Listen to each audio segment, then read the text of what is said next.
তো আজি ভাল লাগিছে যে আমাৰ এই চিৰাং জিলাৰ এই যে ৰৌমাৰীত মানে 2000ৰ পৰা যিটো মানে কিবা নন গভৰ্ণমেণ্টেল যিটো অৰ্গেনাইজেশ্যন যিটো গঠন কৰি পেলাই তেখেতসকলে যে আজি মানে 25 বছৰ হ'ল।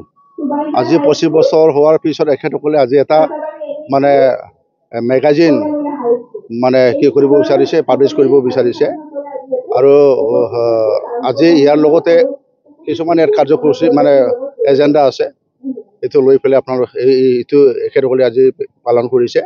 আৰু ইয়াতে মোক এইটো পাব্লিছ কৰিব মানে এই মেগাজিনটো পাব্লিছ কৰিবৰ কাৰণে উদ্বোধন কৰিবৰ কাৰণে মাতিছে। খুব ভাল লাগিছে। এখেতসকলে 2000ৰ পৰা এখেতসকলে বহুত কাম কৰি আহিছে, যে আমাৰ চিৰাং জিলা এই অঞ্চলত বিভিন্ন ঠাইত শিক্ষাৰ ক্ষেত্ৰত কাম কৰিছে, খেতিৰ ক্ষেত্ৰত কাম কৰিছে, স্কুলৰ ক্ষেত্ৰত কাম কৰিছে, বহুত সামাজিক কাম, ছ'চিয়েল কাম এখেতসকলে কৰিছে। তো ধন্যবাদ দিব লাগিব এখেতসকলৰ যিটো এণ্ডলেছ যিটো চেষ্টা, যিটো ষ্ট্ৰাগল, সেইটো মানে ধন্যবাদ দিব লাগিব। বহুত তেনেকুৱা আমাৰ সমাজত বিভিন্ন জাতি গোষ্ঠী তেনেকুৱা শিক্ষাৰ ক্ষেত্ৰত পিছ পৰি আছে, ক'ৰবাত স্কুল নাই, মানে ক'ৰবাত তেনেকুৱা আমাৰ কি কয় সামাজিকভাৱে দুৰ্বল, অৰ্থাৎ তেনেকুৱা কিছুমান বেমাৰ আজাৰ হোৱা এখেতসকলে মানে সহায় কৰি আহিছে। এইটো মই দেখি আহিছোঁ।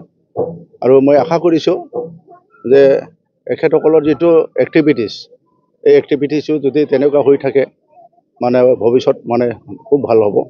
আৰু আমি সেইটোও বিচাৰিছোঁ। অকল মানে চৰকাৰ হিচাপে কাম কৰিব লাগে সেইটো নহয়।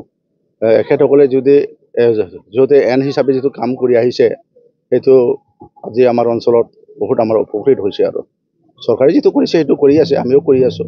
কিন্তু এখেতসকলে মানে নন গভৰ্ণমেণ্টেল মানে হিচাপে যিটো কাম কৰিছে, প্ৰশংসনীয়।